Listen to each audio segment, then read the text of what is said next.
the short story stream, and today we're looking at God Killer. But here I am, 3 minutes early, and what should I look at? Okay. Yeah. Yeah. So so one of the things that I wanted to touch on from yesterday, as a segue from both my stream and Journey's stream, is the idea of audience. You know, who are you writing for? You know, or who are you drawing your comic book for? Who are you um, who are you aiming at? And before you look outside at the audience, you really have to look. You really have to look inside at yourself. Um, and you are the first person you have to write for. You have to know what you can write and what you won't write. Um, and this is important, and I've got some real world experience with this, where um, you know, Journey and I will sometimes become, fascinated by the idea of making it big. You know, that we have to create an ongoing storyline. And we have to have characters that are sort of like superheroes, but not superheroes in the sense that they have a costume. You know, um, and and when this idea gets into our heads, you know, we we've tried to come up with something like this, and and it doesn't work for us. We are the first audience, and for some reason, when we have tried to deliberately create an ongoing series, we haven't been able to do it. You know, and what is it about us that we don't like that? Um, I think it's that traditional stories have a beginning, a middle, and an end. And even though we might like ongoing stories, for example, we love comics. Um, Loving them is not the same thing. Sorry, we love superhero comics and others, but we do love superheroes. Um, Loving them is not the same thing as writing them. Now, that's not to say we'll never do sequels. Um, and and so let's talk about how we can possibly do sequels. Let's see. Okay, so um, a a friend of mine looked at the Burlap Daughter, the story that I shared yesterday, and she said that she thought it was a great thematic exploration of the way that some people use religion to exploit and manipulate others. And when she hit on that word theme, um, I finally realized how Journey and I can do sequels, how I can do sequels. You know, because as I said previously, stories have a beginning, a middle, and an end. And so I think to us an ongoing story was a story that just never had an end. But the truth is, there are some great comic books out there um, that are ongoing series, but also tell complete stories. You know, maybe to us, because we love the artists and the writing, it's one of the great examples is the comic book Hellboy. You know, what a great comic.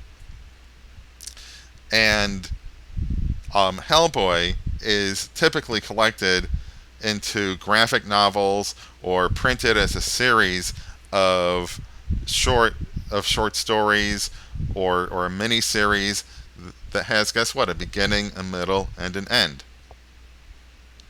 And Mike Mignola the creator of Hellboy, um, also had an overall ending in mind for his character. You know, so in these various stories, he hits on the themes that he likes. You know, and it's true that there's a sort of continuity to these stories, but they all have a beginning, a middle, and an end. And so when I consider the Burlap Daughter, and I ask myself, might we ever see Zella again? Well, I already had Lascelles, her friend, in another story. Um, she's older in that other story, maybe 10, 15 years older than than in the Burlap Daughter, and I'd been beating myself up trying to figure out what to do with that story because Lascelles is going through a really tough time. And now I realize that just as Lascelles helped out Zella, maybe I can go back to that theme of friendship and bring Zella into that story. Yeah. Um, yeah. So by looking at these themes that play out over and over again, or a reversal of themes, um, I can touch on the same characters again, on the same ideas again, or similar ideas, without it feeling forced, without it feeling like I'm just stretching out a story just to stretch it out. Um, I, I think that was my problem when I was thinking of ongoing stories. Um, that I felt like there simply wouldn't be an end to anything. You know, um, Now I realize I can finish one story thematically, begin another one, pick up on minor thematic threads, and put those in the new story. All right. Oh, Zelarpy, hi. How are you? Yeah. Okay. And okay. And for those of you who are new to the stream, I'm kind of new to too. This is my second stream ever, and so I wanted to go over the idea of the post-human condition a little bit before I get into this story, God Killer. Um, so the post-human condition is the name for my set of stories, um, which are based on an Earth in which alien space gods have come to Earth, have made themselves known to people, and their mere presence warps humanity. Um, this might sound a lot like H.P. Lovecraft's Cthulhu mythos, but the big difference is that this doesn't end with the destruction of the human race through insanity and violence and corruption. Um, you know, the human race basically continues in a very similar manner. It looks a little different. It's kind of weirder. It has a set of gods that are real, um, but humanity is humanity, and the gods don't really change what we are inside. You know, um, so they might warp our outer appearance, but they don't change human nature. Um, and this is my reaction to not H.P. Lovecraft, because he was pretty creative. He had this view of alien space gods that to him were metaphorically representative of the strange science of physics that was just being warped at the time that he lived. Einstein and his colleagues just changed the way that people understood the universe, and some people found that really strange and freaky and hard to comprehend, because it is counterintuitive.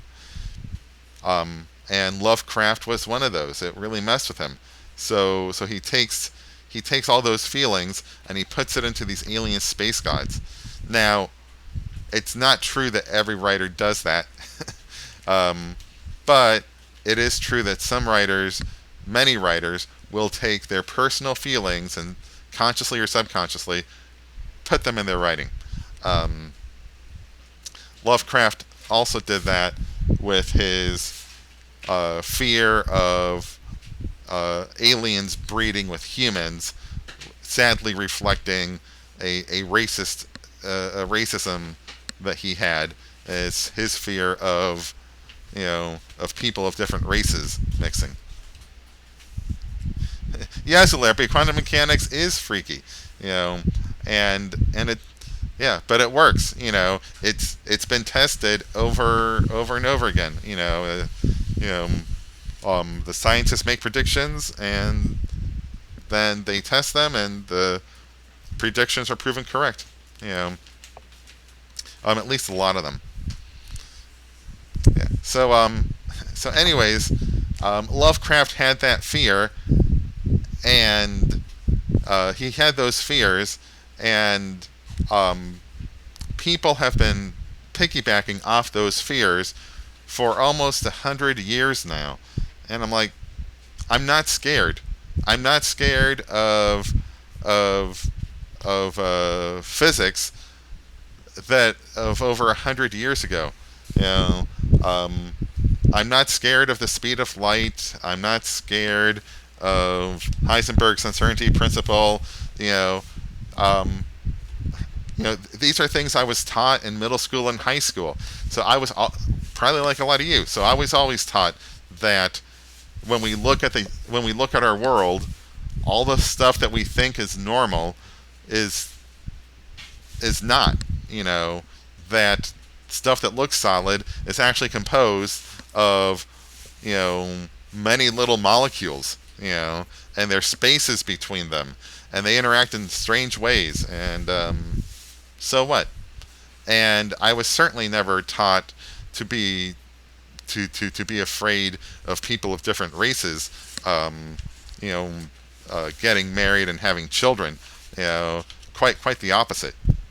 You know, so I don't have Lovecraft's fears, and honestly, a lot of the writers who write in that genre don't have that fear, but they love Lovecraft's scary stuff so much that they keep on writing using his fears.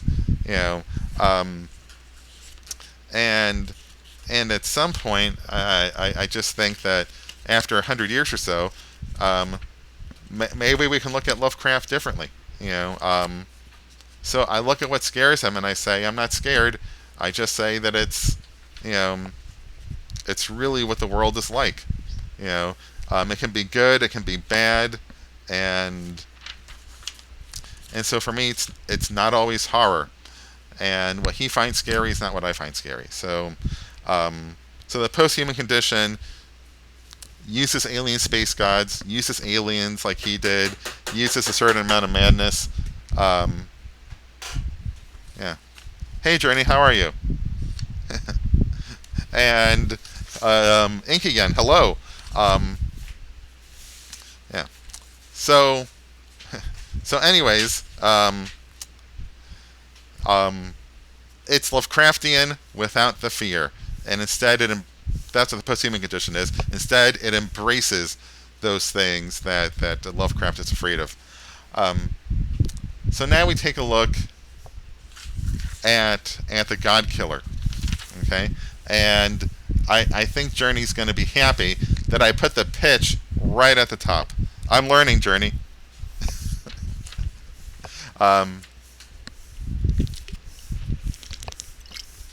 Okay. Yeah, so first of all, let's teach my computer the word God Killer. Let's see, add it to dictionary. There we go. Okay. So, nightmares from an alien god drive a killer to seek out the God Killer gun. Yeah. right, that's a pretty good pitch. I hope that gets you interested in reading the rest of this, and seeing it drawn. And I hope it's something that Journey and I can remember and can repeat to people over and over again. Yeah. Okay. And now this stuff. Okay. Yeah. Um, so this stuff, these little notes at the top, this is something that I have to do when I start writing a story. And I learned it. I learned it from a website um, called storygrid.com. Yeah. And so if you're interested in writing, storygrid.com has a couple of really good resources. Um, Bobby. Ah, no, Bobby. Well, you can be afraid, but that's just life. Like a meteor might hit the world and destroy us. There could be a rogue black hole, and already in our solar system, and we won't know it for another 8 minutes until it swallows the sun, and then we're dead. That's yeah. Um, but anyways, back to this highlighted area, the genre, the obligatory scenes, and so on.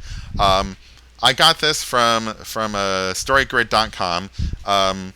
It had, and I tweeted about that. So if you just follow me on Twitter, I tweeted about that a few minutes before I started the stream. Storygrid.com is a great series of podcasts, and it also has a book associated with it. And you might think to yourself, well, Phil, or you might ask, like, isn't this stuff you should know already as a writer? Sorry, and as a professor, but the difference is that I mostly never taught creative writing. I taught it maybe once or twice.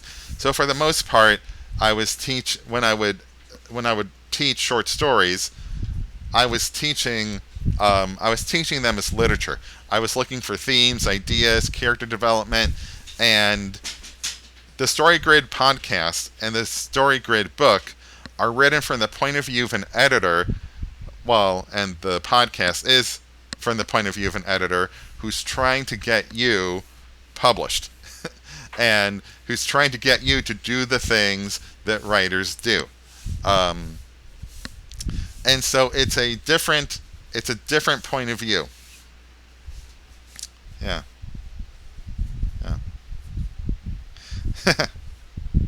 Right. So Inkian, yeah. Well, I used to just vomit a word salad too, and then try to. But my problem is that if I just start writing without this stuff in mind, I slow down, and I hit a dead end. I don't know if that's the.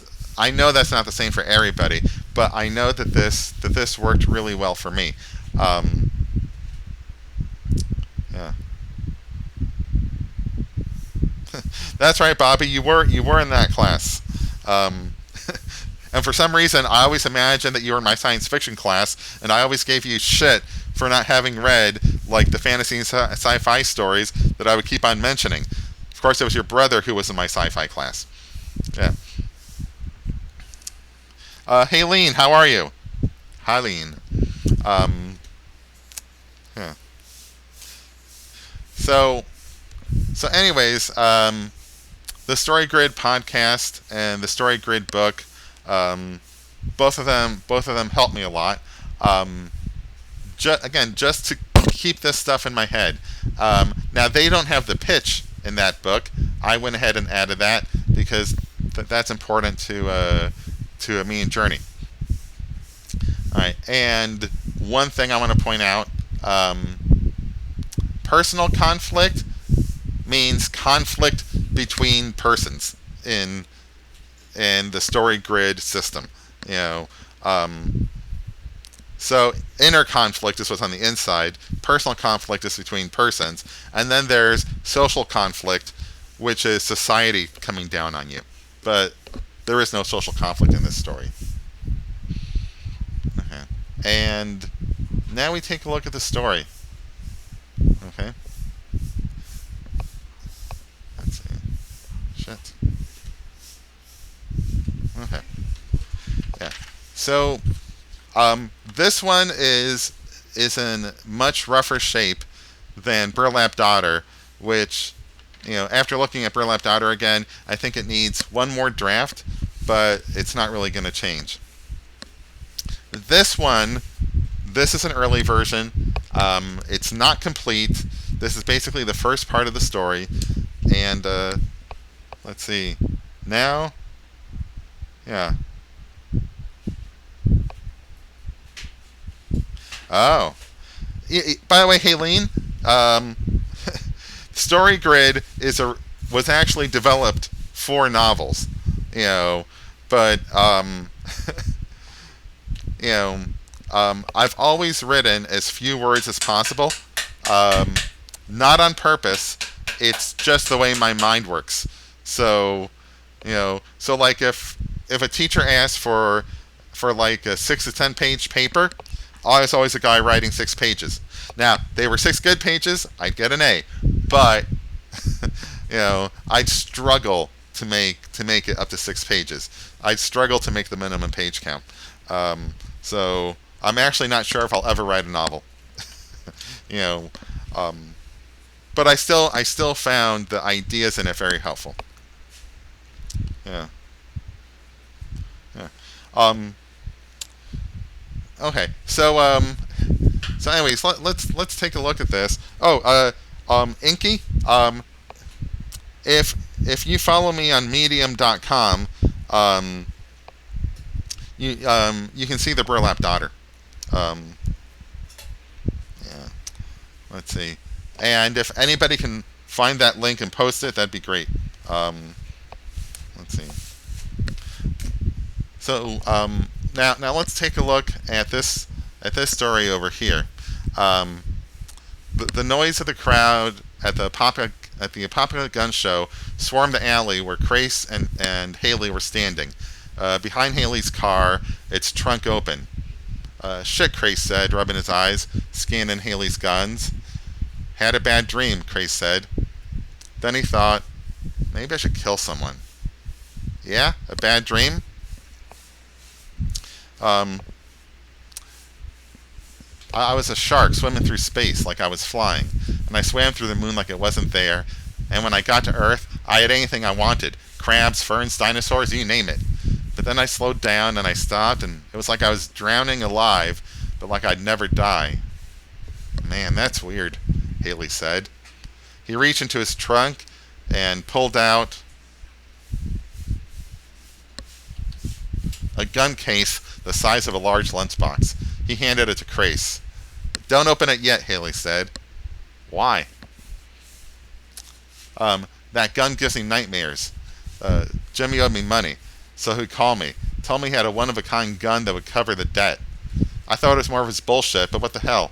I drove to his place, knocked on the door, but no one answered, so I let myself in. Thank you, Slurpee. So I let myself in. Jimmy had blown his head off. Literally, like he shot himself in the neck with the world's biggest gun. There was blood everywhere, and I could still smell the gunpowder, and I thought I heard buzzing like wasps or yellow jackets. So I grabbed the gun. It was next to his hand, and I felt too hot and clammy, like when you have a fever. And then I ran. I heard the buzzing until I put the gun in the case. Still want it? Let me open it. Haley nodded and looked away. At first glance, it was a Mars pistol, a large, overly complex, semi-automatic pistol of which only prototypes existed. Crace smiled. He loved the ridiculous things and owned one of them, but he never dared to fire it. He didn't mind the recoil, great as it was supposed to be, and he didn't even mind a backwards muzzle flash if he were to fire it. Hey, that backwards muzzle flash part, I have no idea if I said that right. So for gun people, when I was looking at the video, it said that essentially the gun would sort of explode backwards, when people fired it. So I thought of like a muzzle flash, but like going back. So if there's a term for that, somebody let me know. Yeah. So anyways, that was just smoke and noise, and Crais was willing to suffer it. His real fear was that the gun would be ruined. And now, here is another one. Which of the 80 prototypes was this? It was a strange one, that's for sure. He'd studied the weapon, but this one was unlike the others. This was an ornate weapon, unlike the plain prototypes he'd seen and read about. Yeah. It was engraved with curves that became black voids through which blacker stars shone. Okay. Damn it, Journey. That's almost helpful. But but in some of the descriptions of the gun being fired, they talk about it exploding backwards. Yeah. They said it was unnerving to fire. I was wondering if anybody's fired the damn thing, but apparently it's such a collector's item and so complex to use that yeah. Anyways, it's such a. I guess nobody's trying to fire it now. Anyways, darn it, I like the idea of a backwards flash.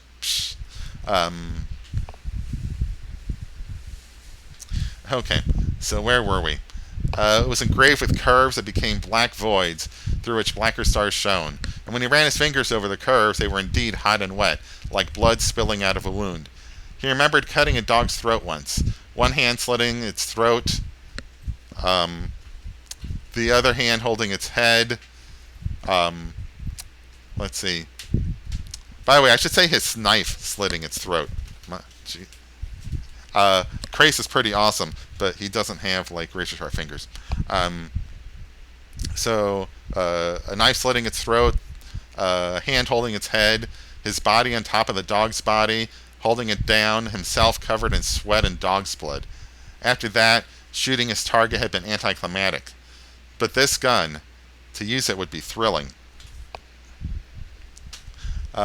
He took the gun out of its case and held it. He heard the buzzing, too. It wasn't insects. It was the stars. It felt right. Haley's back was still to him, so he tapped Haley on the shoulder with the barrel of the gun and pointed it at Haley. That felt right, too. How much, he asked. Haley got into his car, not even bothering to close the trunk, and started to drive away. Crais pointed the gun first at the fleeing Haley, but then at the night sky, at Orion. Bang, he said. And that's as far as I've gotten. I know where I'm going to go with the next two parts, and maybe maybe I'll tell you all. I'm not sure. But okay. So first of all, this is my first time reading my very rough draft out loud, and I cringed a few times. Again, seeing some of my mistakes, but I gotta remember, I gotta look at the stuff that I'm doing right. Okay, so I talked about audience before, and and I can't really forget that that one of the most important people in my audience is Journey, because he's very possibly going to be drawing this. I'm pretty sure that's like a 99% possibility. And so one of the things that I did is that and it's deliberate, I included a lot of tiny, short little stories in this intro. I normally don't do that. I mean, the Burlap Daughter had a couple, but they were spread throughout the story. This one has the dream. Yeah. Um, Anybody? Okay. Well. Sorry. I hope you recognize that Krace is essentially having a dream about being Cthulhu or something like it. You know. So there's some action going on here inside this intro. Um, and then we have the story about Jimmy, and then we have uh, Crace's memory of the gun, um, the description of the gun, but then especially his memory of the time he assassinated somebody. And the good Lord, I gotta tell you, I don't know if other writers do this. Do you all ever creep yourself out? you know, I creep myself out writing that thing. Um, Once I realized that it was hot and wet, I knew that was something like fleshy. Oh, Inkian, you do that too. Okay, good. I knew hot and wet. When I realized that the word clammy could apply to something hot too, but we use it to mean something cold, but it can apply to something hot. You know, I think of all the parts of the body that are hot and sweaty, and so my first thought was sexual. But this guy's a killer. He's not gonna remember like foreplay or something. He's he's gonna remember. What's a killer gonna remember? A kill. And one of the pieces of advice from the story grid is that your story should escalate, both in terms of the stakes. That is, your character does something and he can't really go back. Okay, that's one thing, but also, like, it should escalate in terms of the intensity. So initially, I thought, what if he kills a person? In his memory. What if he remembers killing a person? And I'm like, what if I make that the center of this? And I thought, I don't. I mean, I get that he shoots somebody, so he does assassinate somebody, but that's just a little throwaway line. You know, I want to save him killing a person, even in his memory, with this kind of intensity for later. And then I thought, what if he kills a goat? And I'm like, well, that's too cultish. Why are cults always killing goats? And who can have a guard goat? Nobody's got a. Well, I could be wrong. Maybe there's farmers somewhere that have guard goats, but that's not who Krace is going after. He might be going after, though, somebody who's got a guard dog. And then the description of him killing the guard dog is like deliberately sexual. He's got one hand. Well, he's got like the knife, one hand on its head, holding the head. His body's on top of the dog's body. Ugh. Yeah. Why can't I write nice things? That's a question I ask myself all the time. Okay. Let's see. Yeah. And even here, I was.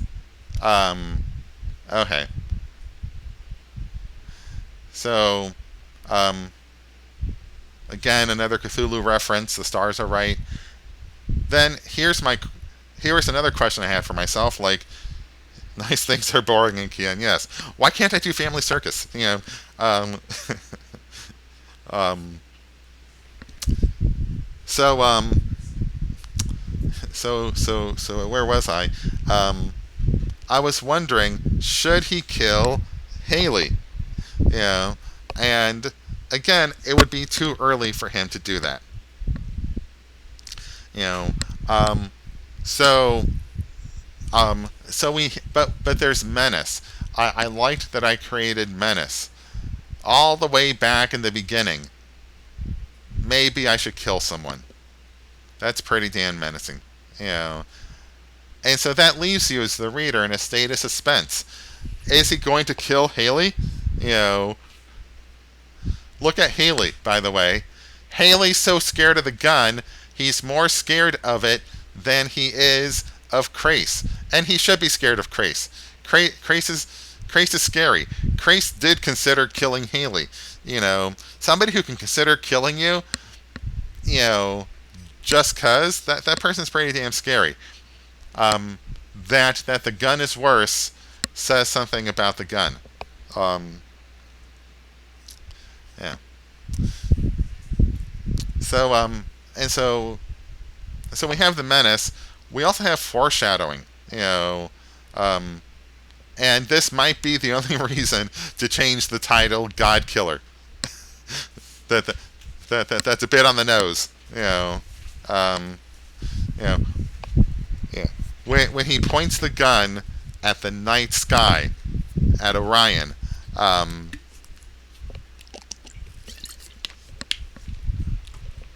that's an indication of where where this story is going.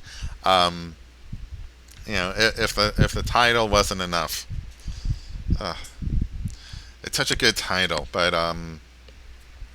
yeah, um, but maybe too on the nose. I remember reading a short story called, I believe, "My Son the Fanatic," and it's about a London cab driver, Muslim, whose son is, guess what, a fanatic. And it's a wonderful story, but but I kind of wish I'd read it without the title. You know, just for a little more suspense. Um, all right. So now is Crace going to kill some god, and why? You know. Okay. So so let's talk about um, yeah. Before we go on and talk about the middle and the end of this story, uh, which are not written, but for Monday. I know, Journey. It's such a good title, but it's so on the nose. It's so on the nose. It interferes with everything else, but it's such a good title. I don't know. um, yeah. Dude, you're my partner. I'm not changing it without you. I'm just saying it's something to think about. You know. Um, yeah. Yeah. So so one thing I wanted to talk about um, was my use of tropes. Um, that you know, or as you might know them, but you might know them as cliches, um, or maybe archetypes or stereotypes. You know, we have all these names for things that repeat over and over again. You know, like for example, um, why aren't Crace and Haley uh, meeting in a loading dock in Macy's? All right, you know, um, and and the reason is that being near a gun show, being in an alley, um, these things are quick ways to tell the reader that there's some kind of criminal activity going on, and the reader can quickly identify that stuff. Um, and actually, I just read a really great short story that somebody sent to me, um, and that person can identify themselves or not, you know. But um, But that short story um, used a lot of familiar elements. And there should be no shame in using familiar elements. Um, somebody once said there's only well, you hear it all the time. There's only 36 stories, there's only 6 stories, there's only 3 stories, whatever. There's only a few stories, and attempting to create something new just for the sake of creating something new can often leave readers feeling feeling lost, and especially when you're dealing with horror, because this is, my stories aren't always horror, but they tend to lean that way. The familiar elements help the readers get into the horror. That was an experience I had reading a story about dolls and a ghost, and told from a first person perspective that was unreliable. As I'm reading it, I'm like, I know what I'm getting into. I want to see how the writer does it. And that's kind of what I'm going for here. So I didn't put this meeting inside Build-A-Bear. Now there's other places I could have put it, but which would have fit Florida just fine. This could have been in the Everglades. This could have been at the beach at night. There's different locations.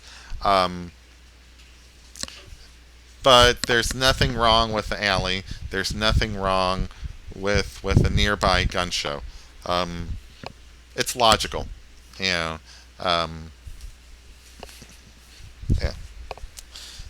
Okay. So now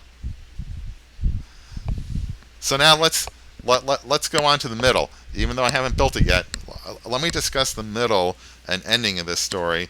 And for those of you who don't know, and I don't blame you for not knowing, because I didn't know a damn thing about the Mars pistol until Journey told me about it. The Mars pistol needed to have especially designed ammunition. I think that's great. Proprietary ammunition. They were like Apple, ahead of their time. And so I thought it'd be interesting if this strange version of the Mars pistol, because the Mars pistol in real life was created. There were 4 varieties, and so they took like 4 different kinds, and they took 4 different kinds of ammunition. I thought it'd be really interesting if there was a 5th, if this gun took a 5th kind of ammunition, and what, because I want Crace to visit a pawn shop. Look at me hitting all the cliches, and this pawn shop is going to be run by what's essentially like a deep one. That is this human alien hybrid, that the aliens are water creatures, so he's this big, barely human thing that the Crace has to deal with. And he knows a lot about Crace's existence that Crace doesn't know. So Crace goes to this pawn shop, and the owner can't. There's something about him that can't help but needle Crace. And in their conversation, as he helps Crace understand more about who he is, the pawn shop owner is also something special. The pawn shop owner is the stray thought of an alien space god. That is, an alien space god is asleep in a sort of in between life and death, like a coma, and it had a stray thought.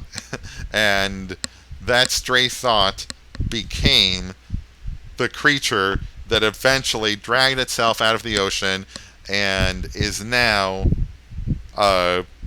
very happy being separated from the alien space god, running a pawn shop, making people's lives miserable. Not that all pawn shop owners are like that, but this one is.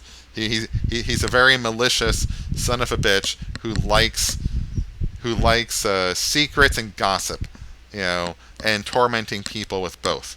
So when Crais comes into the shop, and there's something special about Crais, he gives Crais certain clues to who he is. And once Crais figures it out, once he figures out that he's actually got a lot in common with this stray thought that became real, that Crais is very similar to that.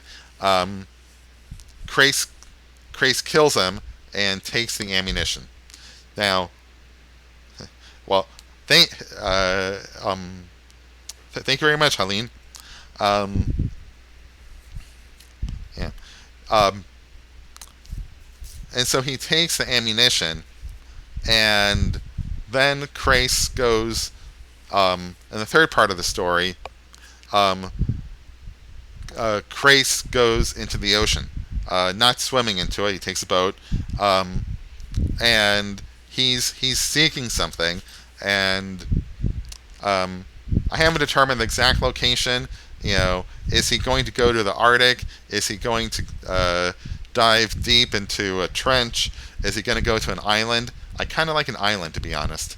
Maybe an island with a volcanic lake. I don't know. But he goes and he finds this alien space god, and he realizes, he finally understands what the stray thought was telling him.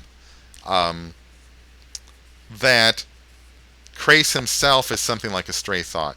Crais himself was created by the alien space god to kill himself. Because if we go back to this nightmare that he has, where he's drowning alive but would never die. Hello, Phoenix. That nightmare of drowning alive but never dying is what the alien space god is experiencing. So he's experiencing this undying torment, and he couldn't take it anymore, so he creates Crais. Sends Crais into the world, sends him to find a weapon that can possibly kill him. And so far, what I imagine for the ending is that Crais refuses to kill the alien space god, because he knows, unlike the stray thought who managed to separate itself from the alien space god, Crais is still connected to him. He's having its dreams. Crais is afraid, for the first time in the story, that if he kills the alien space god, that he's going to cease to exist. So,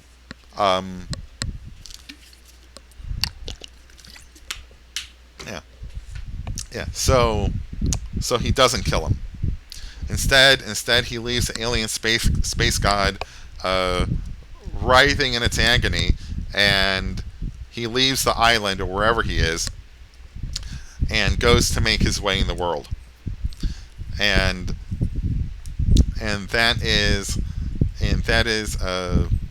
that's pretty much the story. So I went ahead and ruined it for you, but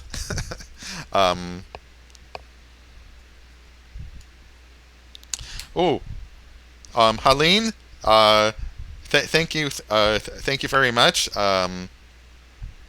And um, Craze does it does sound like craze, but that was not on purpose. Um, um, Craze, I got that name from a TV show called Farscape. If any of you remember that one of the villainous characters was named Crace, but he had a certain is nobility too strong for Crace? Um, he had reasons for doing what he was doing, you know. So I always loved the sound of the name, um, and and he was pretty badass on the show. So I thought, so I thought, why not? Yeah, yeah. I like Farscape a lot. Cute Milk. Um, yeah. So now things might change as I write the story. That is one of the realities of it. You know, um, I only know one thing. Crace survives. um, Now I wouldn't mind killing Crace ordinarily, but um, we all like our Boba Fett characters. You know, our killers. Like I thought it was a mistake to kill Darth Maul. you know, it would have been great to, as much as I didn't like the prequels, um, I think he would have livened up, the rest of that series. You know, um, so I'm not going to kill Crace. If he kills the alien space god, it'll be to sever his relationship with him, and if he lets him live, it's because he doesn't want to die. You know, um, but I think it's more interesting to let the alien space god live too, um, because then when we see Crace again, um, I already have a sequel in mind, to be honest. Yeah, yeah.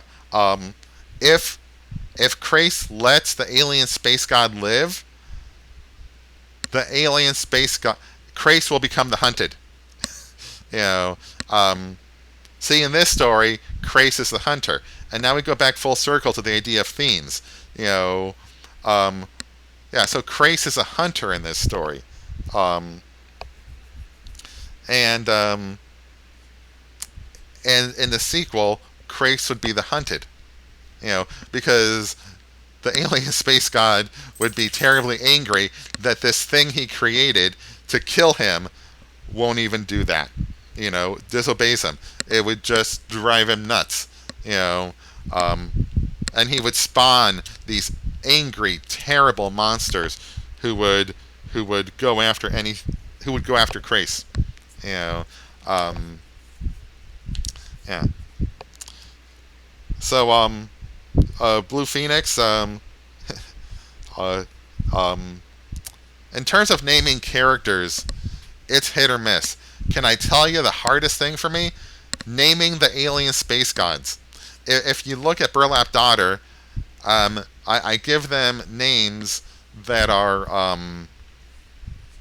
I give them these names that are about what they do. So like the Great Mother, for example. You know, um, but I don't come up with an actual name. It's hard. It's hard. I can name people okay. I think Crace and Haley are pretty well named. Um, but alien space gods are hard for me to name. And by the way, who would know their names? Like the alien space god comes, he's not going to shake somebody's hand and say, hey, my name's Cthulhu. You know, um, so whatever names they, you know, people will call him or her or it. I don't know. I'm just rationalizing. If I could come up with a name as cool as Cthulhu, I'd use it in a second. That's the truth, and I haven't been able to. Um, yeah. Okay. Haylene, thank you. Cute Milk. Yeah, those are all good ideas. There you go. I stole from Farscape. By the way, love Red Dwarf. And then yes, steal names, butcher them. Uh, Look at stuff that isn't English, but be careful about that stuff that's not English. In the vampire role-playing game, they named They named one of their clans, this clan that originated in Italy. They named it Clan Giovanni. Sounds cool, huh? Except that Giovanni's a really common name. So to like Italian players, it reads like Clan Jonathan. You know, which would be kind of strange in English. You know. Yes, yes, Helene. Have you accepted Cthulhu as your Lord and Savior? Um, yeah, yeah. Spoiler alert: he doesn't care. That's Smoothulu. That's almost like Smurfulu. Cute milk. Yeah. Okay. Have I discussed everything I wanted to discuss? Um, yeah, I think so. Um, to tell if it's a name used, try a Google search. Good idea. You know, um, good idea. Okay, ladies and gentlemen, I think this is the end of the stream. I'm gonna do some more writing this weekend, and so I will see you all either Sunday night or Monday night. It really depends, but I'll let you know basically by bombarding you with tweets, Facebook messages, all that stuff. All right. Thanks a lot, guys. It's been a pleasure. Oh yeah, and I'm not going to see you on Journey's stream for a little while. Got to pay attention to the family.